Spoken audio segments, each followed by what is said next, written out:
Vous êtes sur votre émission 100% Bénin. Dimanche, le peuple béninois a une nouvelle fois célébré le 10 janvier, date commémorative de la fête nationale du Vaudou. Nouvelle festivité et une nouvelle fois sans le président de la République, Thomas Boliaï. Bien des langues ont offert alors de donner dans la polémique. 10e célébration sans Boliaï, des festivités marquant la commémoration de la fête nationale du Vaudou. 10e absence notoire donc du chef de l'État. Hasard du calendrier ou expression de mépris à peine voilée pour l'événement. La préoccupation est au cœur de la tribune libre de ce jour qui s'intéressera en outre à l'opération d'enregistrement des dossiers de candidature au niveau de la Sénat, la Commission électorale nationale autonome. Notre dossier du jour portera sur le récent drame survenu au camp militaire Guézo de Cotonou, la capitale économique du Bénin. Un caporal des forces armées béninoises abattu par son frère d'armes. À l'origine, une question de prime. Passé les explications du chef d'état-major général, bien des interrogations subsistent. Décès du caporal Mohamed Dangou, un accident fortuit ou un cas flagrant d'atteinte aux droits de l'homme. La parole sera tout à l'heure au président de la Ligue pour la défense des droits de l'homme au Bénin, maître Julien Tobadia, avocat au barreau de Cotonou. Mais avant de le retrouver, l'instant revue des titres des journaux, et ce sera juste après ceci. A parcouru la une des quotidiens béninois dans le parution du jour pour nous, Johannes Toano. Johannes Toano, bonjour. Joël Yetondi, bonjour, amis téléspectateurs, bonjour. Et sur quoi nous renseignent les quotidiens dans le parution du jour? Eh bien, il y a l'actualité essentiellement riche et ça peut sentir sur la Sénat, bien évidemment, et le dépôt des candidatures des différents présidentiables qui a bien évidemment démarré depuis le 9 et qui va prendre fin le 12. Nous démarrons donc avec Actu Express qui placarde en manchette mise sur les fonds baptismaux de l'Alliance Unir pour agir. David Bangba fédère les adhésions pour la victoire de Lionel Zinsou, présidentielle de 2016. Les femmes de Parakou, Nati Tengu et Soava dans l'escarcelle de Sébastien Germain. À Javon, Rachidi Gbadamassi pour Parakou, Abdoulaye Gounou et Valentin Aditi Koudé sont donc en croisade pour la noble cause. J'y viens, dépôt de candidature dépôt de dossier de candidature dans le délai réglementaire. Le général Robert Bian rassure et confirme son leadership. Toujours dépôt de candidature pour la présidentielle 2016. Azizou Issa en toute indépendance. Cocorico Info, le gratuit béninois. Présidentielle 2016, le point des dossiers validés à la Sénat, le juge Angelo Oussou et Valère Kakaïglele jettent l'éponge. Bako Arifari en position de départ. Lionel Zinsou, candidat du parti Conscience Citoyenne. Présidentielle de février 2016, toujours avec Cocorico Info, Soava et les 2KP pour la cause. À Javon, les 2KP, c'est bien évidemment les 3 communes du septentrion, Kouandé, Kérou et Peonko. La nouvelle génération présidentielle de 2016, du soutien en or massif pour Ajavon Sébastien. Les 2KP s'alignent derrière ASG sous la houlette de l'honorable Abdou Gounou. À Parakou, jeunes sages, notables, rois, hommes et femmes, étudiants réitèrent leur soutien indéfectible à l'honorable Rachidi Gbadamassi et jurent de faire gagner le candidat à Javon. La tribune de la capitale présidentielle de 2016, Dakwe Sossou officialise son soutien à Talon par une tournée à Lokossa. Et puis engagement politique dans la commune de Soava, l'ULD fait allégeance à l'AND de Roudé pour la victoire d'Ajavon. Course à la Marina, déjà 6 candidatures enregistrées à la Sénat, non-lieu pour le juge Angelo Oussou. Et la tribune de la capitale croit savoir que les présentations de vœux à l'Assemblée nationale, c'est finalement pour ce jour. L'autre vision à présent, présidentielle 2016, le général Bian Robert dépose son dossier et déclenche l'euphorie chez ses partisans. Toujours dans la même veine, dépôt de candidature pour la présidentielle de 2016, Christian Loklainde donne le top et commence la course en tête. Le challenge. présidentielle de février 2016, la dame de fer Marie-Élise Bédo officialise sa candidature ce jour. Et puis sortie officielle de l'ULD à Soava, Valentin Aditi-Houdé mobilise des milliers de militants pour Sébastien Germain à Javon. Le confrère de la matinée présidentielle de février 2016, l'honorable Abdoulaye Gounou Salifou et sa base choisissent à Javon Sébastien Germain. L'ULD fait allégeance à l'AND de Houdé pour le triomphe de Ajavon. Le deadline des dossiers pour ce mardi, c'est bien évidemment des dossiers pour la présidentielle de février 2016. Célébration de la fête des religions endogènes à Grand Popo, toujours avec le confrère de la matinée. Les mérites de Prométra salués et toujours dans la même veine, le Bénin plus que jamais sanctifié. Charlemagne Rompfort s'engage pour la pérennisation de la culture ancestrale. Le grand matin, participation à la fête du Vaudou à Ouida. Abdoulaye Biochane, très attaché à la culture béninoise. Et puis après sa déclaration de candidature, les soutiens se multiplient pour Ajavon dans l'Atakora. Le routier à présent qui s'intéresse à la Cour constitutionnelle et affiche en manchette « Violation ambiante du code électoral ».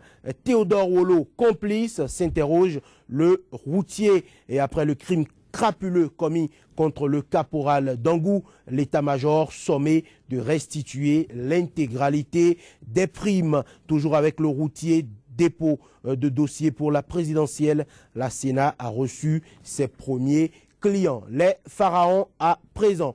Chegoum Bakari qui affirme sur une radio au Bénin 100 000 emplois par an pour être le président de la lutte contre le chômage des jeunes. Chegoum Bakari, c'est un soutien du présidentiable Abdoulaye Biochane. Et puis présidentiel et dépôt de dossier à la Sénat, Robert Guyan officiellement candidat, toujours avec les pharaons.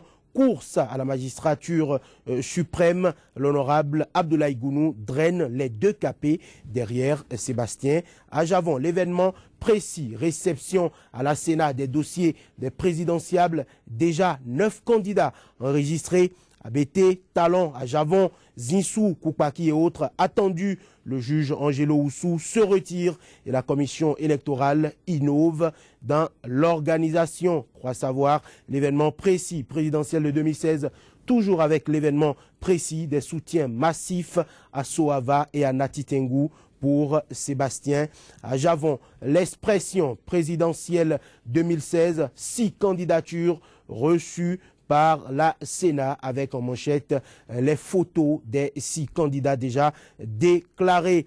L'humanité à présent, dépôt des candidatures à l'élection présidentielle à la Sénat. Simon-Pierre Adovelandé officialise sa candidature. L'opinion aujourd'hui, présidentielle, actualité à la Sénat, 6 dossiers reçus, 3 rejetés, croit savoir l'opinion. Et pour finir, Joël Yetondi, on finit avec le soleil levant. Dassa Zoumen, quand les militants de Ajavon comblent les sièges vides pour Lionel Zinsou, croit savoir le soleil levant. Et puis sortie officielle de l'ULD à Soava, l'honorable Valentin Aditi-Houdé consolide sa base pour le candidat Sébastien Germain à Javon. Merci bien à vous, Johannes Torano. On se retrouve dans une trentaine de minutes pour une seconde présentation des titres des journaux. En attendant de le retrouver, l'heure est à la deuxième rubrique de cette émission Bénin Tribune Libre, le débat matinal consacré à l'analyse de l'actualité béninoise. C'est juste après cette bande annonce. Sika TV fait escale au Bénin. Pendant toute la période électorale, retrouvez désormais sur votre chaîne panafricaine un programme matinal dénommé 100% Bénin, exclusivement consacré à l'actualité sociopolitique au Bénin. Pendant 2 heures de temps, la politique, les questions de société et les grands dossiers de l'heure seront décryptés avec des éditorialistes, des professionnels des médias, des acteurs politiques et membres de la société civile. 100% Bénin sur Sika, c'est une fenêtre ouverte sur l'actualité au Bénin, du lundi au vendredi de 7h à 9h, heure de Cotonou. 100% Bénin, c'est désormais sur Sika, le vrai visage de l'actualité en Afrique. Sur ce plateau de Bénin, Tribune Libre, le tout premier pour le compte de cette semaine, je reçois deux invités. Donc Lam Abalo, il est le directeur de la radio Soleil FM au Bénin. Donc Lam Abalo, bonjour. Bonjour Joël, bonjour à tous les téléspectateurs. En face de lui, Médéric François Gongo, journaliste, éditorialiste et promoteur du quotidien béninois d'information Actu Express. Médéric François Gongo, bonjour. Bonjour Joël et bonjour Doclam, bonjour amis téléspectateurs de CKT. Donc Lam Abalo, aux festivités du 10 janvier, le chef de l'État a une nouvelle fois été le grand absent. Je dois dire personnellement que je pensais que le chef de l'État allait saisir l'occasion de la fin de mandat pour se présenter enfin une fois à la célébration de ces festivités, mais je remarque tout simplement qu'il ne l'a pas fait. Il ne l'a pas fait malgré les menaces, je les appelle comme ça, des prêtres vaudous, parce que j'ai écouté sur une radio de la place un des représentants dire que si le chef de l'État ne se présentait pas cette année, ça allait avoir des conséquences sur la suite de sa gestion et même sur sa propre personne. Mais rien n'y fit, le président n'y est pas allé et donc nous constatons simplement que il est resté fidèle à sa logique de ne pas se présenter à ce genre de manifestation depuis maintenant 10 ans. Alors que dans le même temps, le président arrive à se présenter sur d'autres manifestations de nos divinités, d'autres manifestations culturelles et cultuelles, nous constatons qu'il y a quand même une discrimination. Ceci dit, il faut remarquer que le président de la République s'est fait représenter à un certain niveau, à un niveau supérieur. Le Premier ministre y était. Vous me direz peut-être que c'est parce que le Premier ministre aujourd'hui est candidat à l'élection présidentielle et qu'il a dû profiter de cet événement pour faire ce que vous savez. Moi, je ne vais pas aller dans les détails, mais nous l'avons constaté puisque l'événement était en direct sur la télévision nationale, ce qui est rarissime. Et donc, vous constaterez que le chef de l'État s'est fait représenter à un niveau très élevé du gouvernement. Peut-être que c'est sa façon de se racheter parce que de mémoire de Béninois, je n'avais pas encore vu le président pendant ces 10 dernières années se faire représenter à ce niveau. Mais il faudrait que les uns et les autres puissent tirer désormais les conclusions. Le président Boniaï est en fin de mandat. Il n'a jamais participé à la célébration de la fête des religions endogènes. Il ne l'a jamais fait. Et donc c'est la conclusion qu'il faut tirer. Lui seul pourra vous dire pourquoi il ne l'a jamais fait. Mais sûrement qu'il y a une raison pour ça. Mais François Ngogo, peut-être vous avez la raison, mais ce qui est certain, le hasard du calendrier est là. Boniaï, quand il n'y va pas, c'est qu'il est quand même occupé. A priori, on peut lui accorder cette clause de bonne foi, mais je crois que moi, je ne parlerai pas de la fête de vaudou, je parle de la fête des religions endogènes. Je pense que Doclam l'a dit en dernière position, cette heureuse initiative qui permet aux Béninois de s'affirmer, de montrer à la face du monde qu'au-delà de tout ce que nous pouvons avoir comme religion importée, religion de fête, qu'il y avait des religions traditionnelles qui constituaient des soubassements spirituels pour nos parents, du nord au sud, au niveau du Bénin. Je pense que c'est une richesse. Et bien avant d'apprécier l'attitude du chef de l'État qui foule allègrement au pied les règles d'une république laïque, vous appréciez déjà là. D'une république laïque, je tiens quand même à rendre hommage à celui-là qui avait eu l'heureuse initiative pensant à la restauration des valeurs culturelles, s'appuyant sur la traite négrière, initiant un projet de route des esclaves. Je veux parler du célébrissime président Nicéphore Dieudonné Soglo qui avait pensé et avait institué cette fête, l'avait institutionnalisée. Je pense que celui-là, aujourd'hui, nous devons lui rendre hommage. Et on ne peut pas dire que le président Dieudonné Nicéphore Soglo, en faisant le parallèle entre lui et le président Boniaï, on ne peut pas dire que le président Dieudonné Nicéphore Soglo n'est pas chrétien. On ne peut pas dire qu'il n'est pas attaché à la culture. Vous dites que c'est une question de religion. Boniaï, vous constatez qu'il est quand même occupé. Bon, disons, mais durant 10 ans, ça frise un peu ou du mépris ou tout simplement de la négligence coupable de la part de quelqu'un qui devrait représenter tous les Béninois et qui, à ce titre, comme on le voit dans les temples évangéliques, et c'est à juste titre, c'est sa foi, ça ne se discute pas, mais il devrait au moins pour cette fois-ci faire l'effort sur lui-même, essayer de montrer aux autres également à qui il a quand même octroyé une aide considérable, parce que lorsque nous voyons au niveau de la société civile, les religions endogènes, les rois, les chefferies traditionnelles ont eu une importance toute particulière à ces derniers moments, mais j'aimerais croire que cette importance ne se limite pas à leur mobilisation à des fins politicien ne se limite pas à les amener au palais pour qu'ils dansent. Et lorsqu'on voit le roi Dahomey venir danser au palais, c'est tout de ce qu'on a voulu faire de la chefferie traditionnelle. Mais qui dit chefferie traditionnelle parle également de religion endogène. Si l'on a profité autant de la chefferie traditionnelle, il est inconcevable que l'on remarque ce dédain, que l'on remarque cet abandon des religions endogènes. Ça sera regretté durant des années, et cela, j'allais dire, sera au compteur culturel du chef de l'État.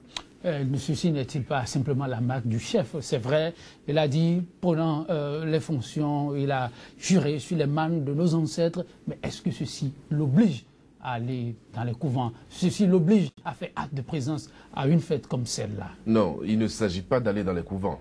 Je crois que la fête des religions endogènes n'oblige pas le président de la République à aller dans les couvents. Il y a toujours une cérémonie officielle. Et on attend surtout là où il y a l'officiel. Mais le président, pendant 10 ans, ne s'est pas présenté à cet endroit-là. Moi, je crois que c'est la fin d'un régime, c'est la fin d'un règne. Et comme je le disais dès ma première prise de parole, c'est le moment de tirer les conclusions. Donc on tire les conclusions de ce que le président Boniaï ne s'est jamais présenté à la célébration de la fête des religions endogènes. Chacun est libre de faire les interprétations qu'il veut, mais c'est dommage. C'est dommage pourquoi? Parce que le président est le président de tout le monde, et donc de toutes les religions. Mais nous le voyons régulièrement lorsqu'il s'agit de la religion catholique, se présenter à tout ce que nous avons comme pèlerinage. Nous le voyons lorsqu'il s'agit de la religion musulmane, aller à certains endroits. Nous le voyons lorsqu'il s'agit de la fête de la Gani, se présenter dans le Septentrion et poser des actions. Mais nous ne l'avons jamais vu lorsqu'il s'est agi de la fête des religions endogènes. Pour moi, c'est suffisamment clair.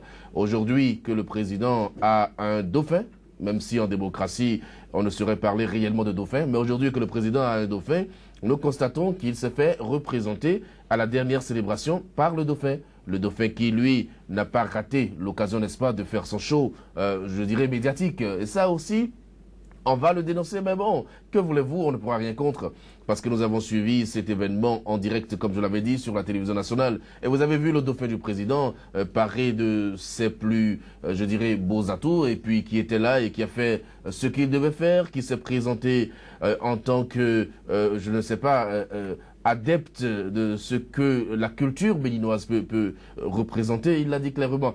Est-ce que c'est déjà la rupture? Si c'est la rupture, pour moi, c'est très intéressant. Ça veut dire que si, par extraordinaire, les Béninois accordaient leur suffrage au Premier ministre, eh bien, on aura le prochain président de la République qui ne négligera pas les religions endogènes et qui se présentera, sauf si le Premier ministre Lionel Zissou veut faire dans la continuité et donc faire exactement comme le président Boniaï a fait jusque-là. Moi, je ne voudrais pas remuer le couteau dans la plaie. Je pense simplement que la fête a eu lieu, malgré tout. Hein, quel que soit le visage du mouton, la cérémonie a eu lieu. Les gens ont fait les prédictions qu'ils devraient faire. Les gens se sont amusés. Ils ont fait les cultes. Ils ont fait ce qui a été prévu pour la fête des religions endogènes. C'est le plus important. Le reste, c'est le plus important. La fête a eu lieu, Médric, comme le soulignait. Donc là, c'est vrai, si le chef n'a pas effectué le déplacement, il y a des acteurs politiques qui étaient de la partie. Et écoutez, ils ont presque à la limite écumé le couvent. Vous l'avez suivi aussi. Oui, je crois que le Premier ministre Lionel Zissou a eu à donner dans le passé son attachement à la culture à travers la fondation, je crois, la fondation Zissou. Nous avons vu plusieurs initiatives en matière d'accompagnement des scolaires, en matière de restauration de certaines de nos valeurs au niveau des arts plastiques, etc.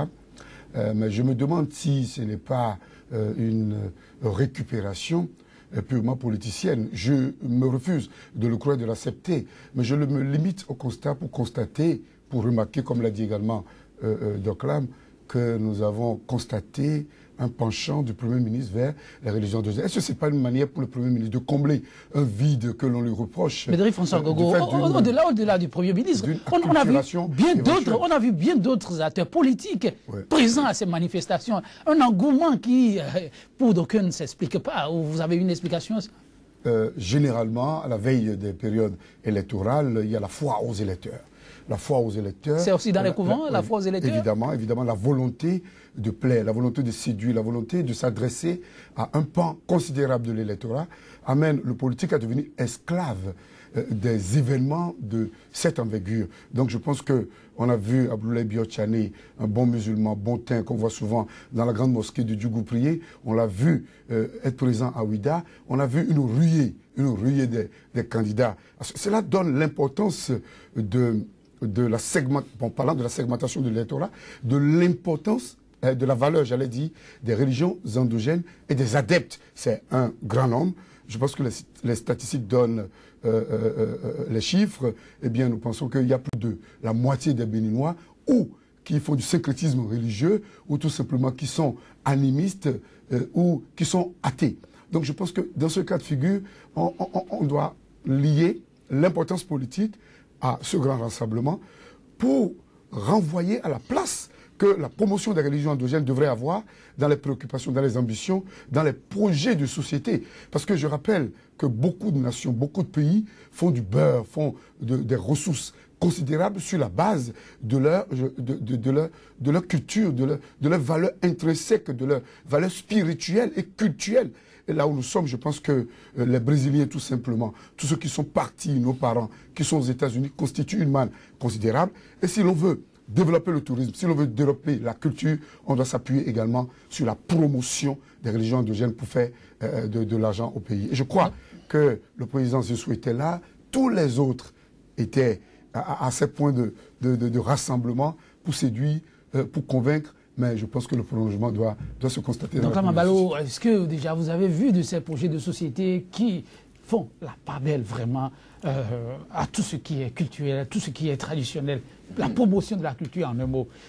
Ces sorties-là, c'est vraiment dans ce sens-là? Non, je ne suis pas dans l'intelligence, n'est-ce pas, des états-majors politiques pour savoir réellement qu'est-ce que les projets de société réservent à la promotion de la culture, mais je dois vous dire que aucun présidentiable sérieux ne peut présenter un projet de société sans parler de la culture. Vous savez, j'ai peut-être mon point de vue sur les projets de société. Les projets de société sont un amas de promesses électoralistes, je crois. Et malheureusement, dans notre pays, comme n'importe où d'ailleurs, il n'y a aucun dispositif légal qui oblige les candidats à respecter leurs promesses. Et donc, ça reste, encore une fois, des promesses. Mais il est important de comprendre que des nations se sont développées sur la base de leur culture et qu'il est impossible pour nous aujourd'hui de ne pas faire la promotion de notre culture, surtout de ce que nous avons de différent par rapport aux autres. Parce que si nous avons la même chose que les autres ou les mêmes choses que les autres, nous n'avons pas de spécificité. Et heureusement pour le Bénin a le vaudou qui est une spécificité, et le vaudou qu'on peut utiliser pour des impacts positifs. Parce que ici et ailleurs, on pense que c'est négatif. Non, il faut revaloriser tout ça. Et je crois que tous les candidats doivent penser sérieusement à ça. En même temps, je dis, c'est vrai que beaucoup de présidentiables se sont présentés soit à Ouida, soit à Savalou. Mais écoutez, la foire aux candidats existe depuis. Le week-end prochain, nous aurons Rouéméroué. Attendez-vous à voir ce qui va se passer dans la vallée de l'Ouémé. Vous aurez également une horde de candidats qui vont se présenter là-bas pour faire le show, parce qu'il y a une concentration humaine à ces endroits-là. Et les politiques veulent toujours profiter de la concentration humaine. Personne ne peut le leur refuser. Et donc nous allons continuer à voir ce genre de choses. Pour moi, c'est important de le dire. Je fais juste une prière. La prière, c'est quoi? C'est que passer tous ces remue-ménages, eh bien, passer tous ces remue-ménages, qu'on ait l'opportunité, la possibilité d'aller aux élections dans la paix et dans la transparence pour que finalement on puisse dégager celui qui va diriger notre pays. Parce que les défis du futur sont les défis les plus importants pour moi. Il faut maintenant que les lignes puissent bouger dans notre pays et qu'on arrête avec certaines choses. Que les lignes bougent, ça reste aussi le vœu, la prière de l'un des candidats qui hier était passé à l'acte d'enregistrement de son dossier de candidature. Je veux parler du général Gbian et bien d'autres. Issa Zizou, vous avez suivi tout ceci. On est à la veille de la clôture du dossier de candidature, mais déjà 48 heures après, on compte 9 dossiers. Vous imaginez comment la suite? Non, c'est déjà habituel. Et puisque vous parlez du FA, les prédictions du FA ont dit quelque part que le prochain président sera le dernier à déclarer sa candidature ou à déposer son dossier de candidature. Mais je ne suis pas sûr que les politiques tiennent compte de cet aspect métaphysique des choses.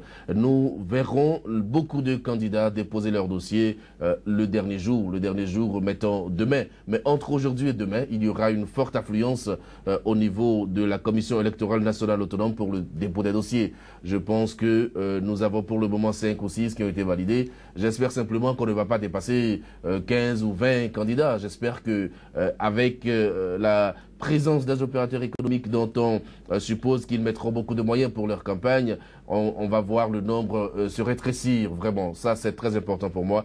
Si on arrive à avoir une quinzaine de candidatures, on restera fidèle à une habitude déjà connue dans notre pays et pourra faire campagne normalement. Maintenant, si on va au-delà de ça, ça va être également une autre situation à déplorer. On pourra trouver pour le futur les voies et moyens pour corriger la chose. Donc moi, je m'attends à ce qu'aujourd'hui et demain, il y ait une très forte affluence au niveau de la Commission électorale nationale autonome. Mais pour nos journalistes, c'est tant mieux.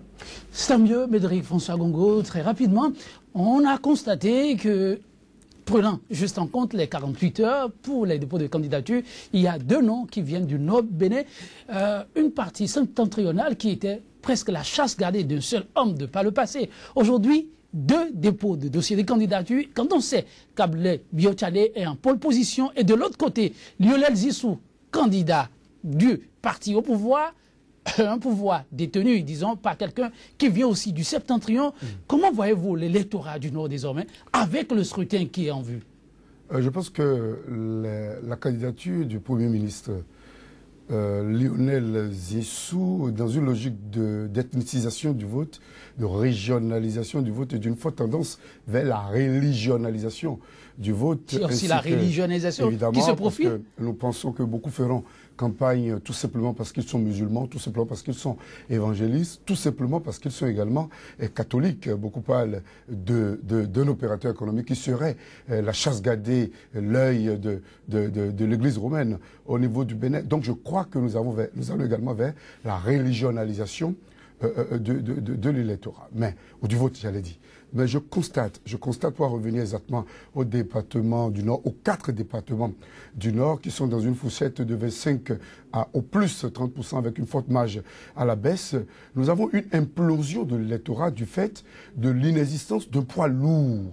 Aujourd'hui, on ne me dirait pas que le général Obek, bien qui appartient à une grande ethnie au niveau du Nord, qui de surcroît un prince, n'est pas un poids lourd. On ne me dirait pas que Abdoulaye Biotchane, qui détient quelques propositions qui passent pour certains comme des portions magiques, mais qui pourraient relever également de la réflexion. Fait comme si on l'obligeait à nous dire exactement ce qu'il met dans tout ce qu'il promet, les 500 000 emplois, la lagune, etc., etc. Si on la menait à aller plus loin, il nous le dira. Mais dans cette logique, le chef de l'État, ayant mené un candidat qui appartient à une ère géographique et ethnique, libère les électeurs, libère l'électorat, permet aux électeurs du septentrion de choisir, de naviguer à vue, mais d'aller d'abord, au début du vote, vers un vote identitaire.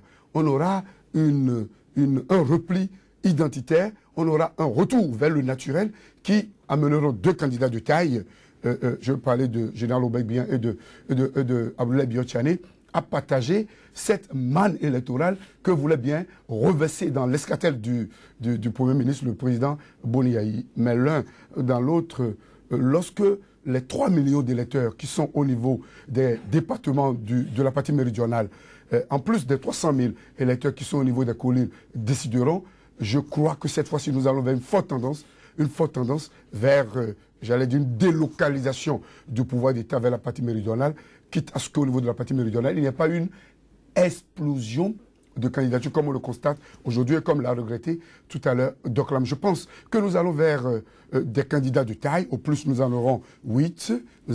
Le jeu se fera. Les populations iront vers un vote utile. En ceci que très vite, on verra ceux qui sont de seconde zone, on verra ceux qui sont... Donc là, Mabalo dit, vous voyez aussi le vote qui s'annonce là au niveau du septentrion comme un vote délocalisé où les voix seront sérieusement émietté. Non, mais je dois simplement constater que les jeux sont ouverts. Les jeux sont ouverts et l'ethnicisation du vote est une réalité chez nous au Bénin. Le jeu va se faire au second tour s'il y a second tour. Alors moi, je pense qu'il devrait y avoir second tour. Le chaos de 2011 ne peut pas être réédité, même si certains aujourd'hui annoncent le chaos. C'est que en 2011, ceux qui étaient avec le président Thomas Boni-Yayi et qui ont été dans le secret du chaos, aujourd'hui ne sont plus avec le président et guettent le président, guettent le camp présidentiel. Donc, ils savent comment on cuisine un chaos. C'est pour ça que je ne pense pas que le chaos puisse arriver, surtout aussi que les forces Cori pour un Bénin émergent n'ont pas cette unité qu'on leur connaissait et il y a quelques années, notamment en 2011. Donc, je suis sûr que on va aller vers un vote ethnique pour le premier tour et les jeux seront faits au second tour parce qu'il y aura beaucoup de compromissions et de compromis. Et ça aussi, ce sont des enjeux politiques. Mais le septentrion sera sérieusement secoué parce que pour une fois, on a divisé les fils de cette région-là. Pour une fois également, on a voulu, c'est-à-dire que le président a choisi quelqu'un qui n'est pas de cette région. Et donc, c'est une nouvelle donne qui n'était encore jamais arrivée dans le septentrion. Les jeux restent ouverts et je crois qu'il y aura des percées surprenantes. Mais finalement, le Bénin va gagner. Une nouvelle donne pour un Bénin gagnant, c'est bien possible. On suit de près l'actualité. Au Bénin, pour vous, 100% Bénin, tous les matins. Tout de suite, nous marquons une petite pause pour nous retrouver en liaison avec la rédaction. Sika TV fait escale au Bénin.